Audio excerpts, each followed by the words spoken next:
Hi, everyone. Welcome to another 10 to 20 with Tanya. Today is Ask Me Almost Anything. So if you're joining me live, you can put your questions in the comments and I will be happy to answer those. I also put a question box on YouTube, which I'll take a look at while we're talking here today. Pardon me, not YouTube, Instagram. So if you follow me on Instagram, you could also put your questions there. And let me look here. I sometimes I have to think a little bit about how to look at this. If you're watching live, do you have a question? A question about English, a question about learning English, how to learn English, what's the best way to do this or that? Maybe you have a question about phrasal verbs or, pardon me, something like that. If you have a question, put your question in the comments. And if you are just joining me, let me know where you're listening from and if this is your, pardon me, if this is your first time to join me live or if you have been watching for a while. So I will look for your comments there. So one of the questions I got comes from Maria Ruiz, pardon me, and she says, "Hi, I'm currently studying ESL, which is English as a second language. But when I started studying, I thought I'll learn how to talk in English fluently. I feel like I've wasted my money and time. Any suggestions?" So I think that this is not too uncommon to feel this way. I'm wondering if anyone who is listening has felt like I thought I was going to be fluent, but it's not happening. And I'm spending all this time and it's not working. I'm spending all this money and it's not working. If you have felt this way, let me know in the comments. Tell me how you felt. And also, you could just say, yes. Hey, Kim, great to see you here. One of my friends has joined us. Oh, and hey, Jeff, good to see you too.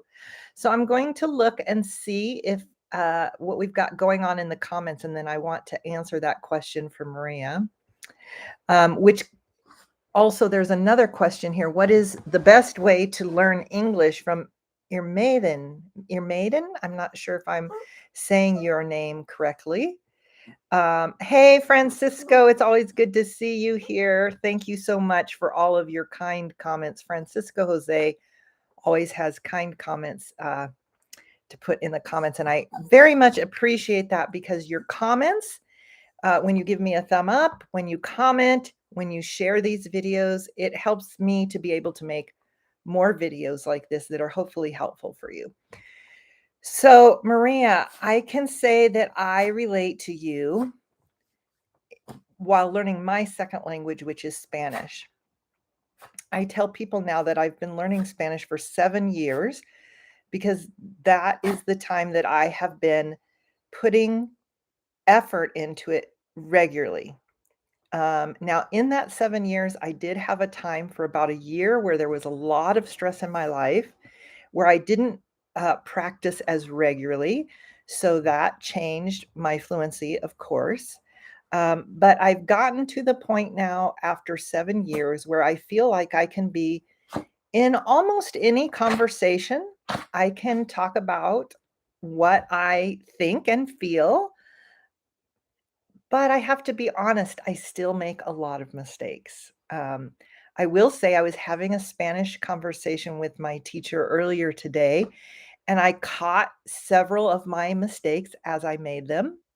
And the only feedback she had for me, it was a short conversation, but the only feedback she had for me were things I already knew. And this is very common when you're learning another language.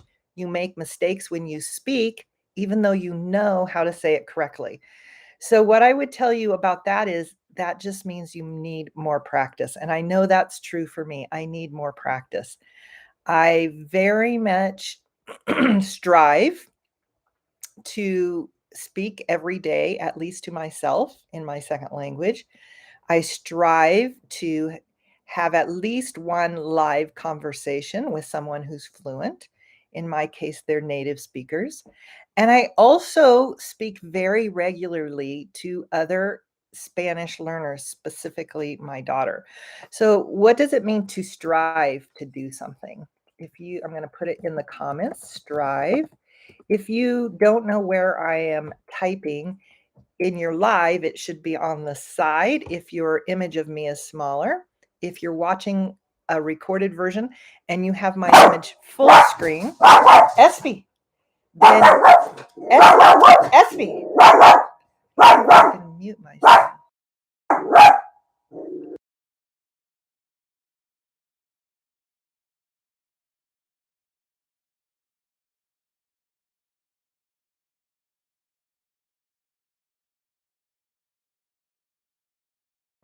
I apologize. There's a dog and their owner in my front yard. So as you can imagine, Espy, come here, love. That upsets her a lot. And I know for some of you, that's also very distracting. I apologize for that. Hopefully you can roll with it. Roll with it means hopefully you can just ignore it for a minute. And I'm going to put this, roll with it, and know that it will be over soon. Okay, so to strive for something, I think I was saying if you have keep your image small on the screen. SB, I'm trying to talk to the people on YouTube. Thank you. Thank you. You're such a good girl. Yes, I know. She really wants me to know that it could be dangerous. I'm sure it's not dangerous. I'm sure it's just somebody we don't know. So to strive to do something is to work very hard at it, to make a definite effort to do something is to strive to do that thing. So I strive to speak out loud, at least to myself in my second language. What do you strive to do while you're learning English? Because this will help you to get ideas from other people. So my suggestions to you, Maria, well, first, another thing. It's very common to read or hear on the internet, fluent in 30 days. First of all, that is not true. Second of all, what is fluency?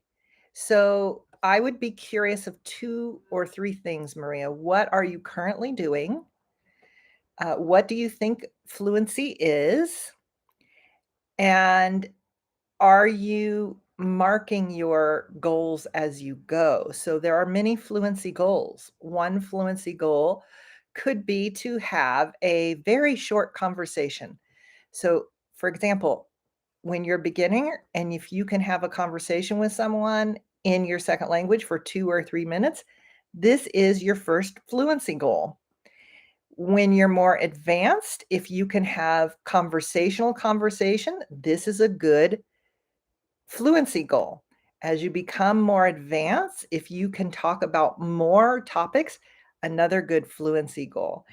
For me, my ultimate goal is to speak with people who speak my second language, which is Spanish, and to be able to have a conversation where they understand me and we can talk and share experiences. Other people, their goal is to be able to speak with someone in a professional setting, for instance, at their job, and to be able to explain what they need to get the job done. Some people think fluency is never making a mistake. Let me talk about that for just a minute, because if that's fluency, there are no fluent people. I hear native speakers make mistakes all of the time. In fact, I talk to my students in our Women Speak Better program a lot about common mistakes that natives make all the time. One example is when someone says to you, "How are you doing?" If you say good, this is incorrect. Good is used as an adjective. And when somebody says, "How are you doing?" you need to use an adverb, which is well. So you would say, "I'm doing well." However, It sounds weird to say, "How are you doing?" Well, depends on your voice tone, but it's it would sound a little better to say, "I'm doing well. How are you?" But again, this can sound very formal depending on the setting. All of this to say, it takes time.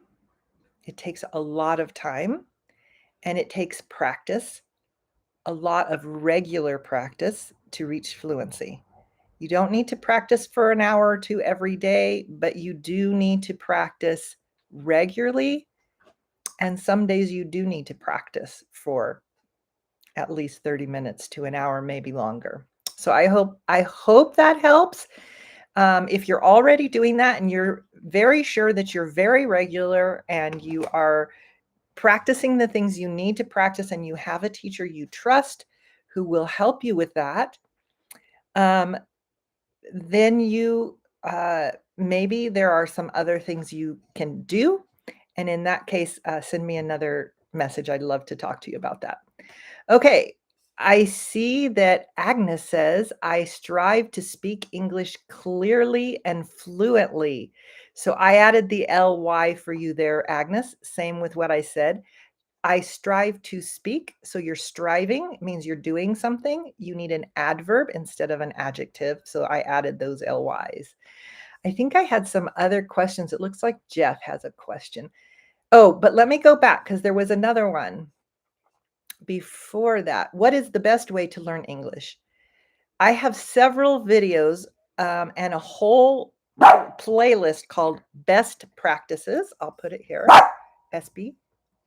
Are you talking to the neighbors? The playlist is called Best Practices, and I would suggest you watch those videos. I can't tell you in 1 minute the best way, other than to say that I strongly believe in whatever is natural. A natural way to, I know, there's somebody outside. Let me see if it will help her if I hold her. Sometimes it helps her if I hold her. Yes, then you can see them. I know. Let's try looking this way. So say hi to SB. SB, say hi. Look over here. She's like, I don't want to look over there. There's somebody outside. Natural way, in other words, talking with other people, reading books, watching shows, listening to podcasts, listening to music, writing things you enjoy writing about. These are natural ways, and that would be my short version answer to this question. So, okay, let me go to Jeff's question. Jeff's question is, hi, Tanya, could you please give an example of how to use while you are at it? This is a great question, Jeff. So this phrase, while you are at it, you can see that it's written in the chat. I'll write it again. While you're at it, while you are at it, and then fill in the blank. This phrase is used for things like, oh, there they are. Goodbye. See you later. They're driving away. We have a shared driveway. We share our driveway with our neighbor. A driveway is like where you park your car. And sometimes people who come over don't know if they should park like where. And so they park in front of our house. And SB, like most dogs, doesn't like someone to be in front of your house for very long, if at all. So while I'm at it, let me answer this question. That wasn't quite exactly the way we would say it, but if I am talking to you about a certain topic and then somebody comes to change the topic, but I want to finish saying about this, I might say, while I'm at it, let me also answer this question. Okay, I'm ready to go on to something else. Or if we ask someone, who would you mind, which is a polite way to ask someone to do something, would you mind getting me some apples from the store? Let's say they say, oh, yeah, no problem. I'd love to do that for you. While you're at it, would you return my library book? So, for instance, in my town, the library is right next door to the grocery store. So I'm not asking a lot. So while you're at it, while you're already in that area, is basically what I'm saying, would you also do this? Or while you're already doing something, would you also do this other thing that is the same or very nearly the same? It's not going to take a lot more time. Does that help, Jeff? Maybe you could try an example and see if I can help you with that. I'd love to help you with that. Let's see if there are other questions. Nice job using the word strive, Agnes. Ermeden says, when you speak, I understand you 90%. This is fabulous. This is your goal, to find something that you can listen to where you understand 90 to 95%. And then you listen to that until you feel like you can understand 100%. And then you continue listening to make like a strong foundation while also listening to other things that you understand 90% of. This will build your vocabulary, build your grammar, build your confidence, so many other things. So that's excellent. Let's see here. Xavier. Xavier says, hi, teacher. Hi, baby. Do you think it would be possible to talk about all the terms which mean continue, like keep on, keep up, carry on, still do, keep going? If what you mean by that is, would I give examples? I'd be happy to. Though I added one, keep on. So we have many ways in English to say the same or similar things. This makes our language richer. In other words, we don't always sound the same. We can add more variety. It's like adding more color to something. But also sometimes they mean just a little bit. They mean something just slightly different. So in this one, to continue doing something is, if you're doing it now, you will still be doing it in a little bit because you're continuing. You are progressing in that same manner. So keep up can be used in a couple of different ways, and that's why it might be a little confusing. So if you're doing a great job, I could say to you, keep up the good work, and I mean continue the good work.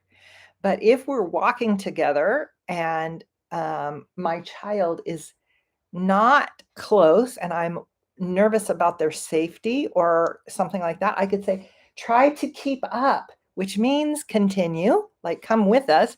But even more specifically, it means continue walking and with us, walk with us. Carry on is similar.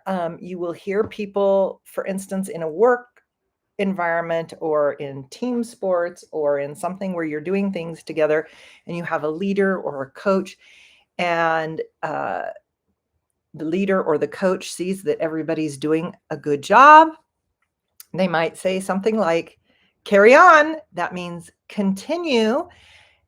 But it also has just a tiny bit more of, you're doing a great job, continue what you're doing. Whereas if they said continue, depends on their voice tone. If they just said continue, then it's just continue. But if they say awesome, continue, it's similar to carry on. And a lot depends on voice tone, as you can see. Still do. I haven't heard this one as much or maybe ever. It could be other cultures. It could be newer because languages are always evolving. Still do. Well, we could say still do the same thing, and we mean continue. Keep going also is more similar to just continue. Like keep going with what you're doing means you're doing it correctly. Keep going. Continue. Iwa, Iwa, Iwa, am I saying your name correctly or is it Yua? I'm not sure. If you could write it phonetically for me, I'd love to know how to say your name. I've seen you in other comments, so that would be awesome. Thank you for your kind comment about SB, and I thank you all for your patience with SB2. Okay. What's the difference between on time and in time? Hi, Elena. I have a video about this on Instagram, but basically, when we are on time, that means that perhaps we had an appointment or a meeting, let's say at 3 o'clock.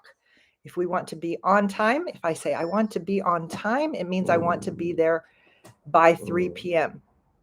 But the reason this is confusing is I could say I want to be there in time. It also means I will be on time, but in time we usually say in time to do something else. So the meeting's at 3 o'clock.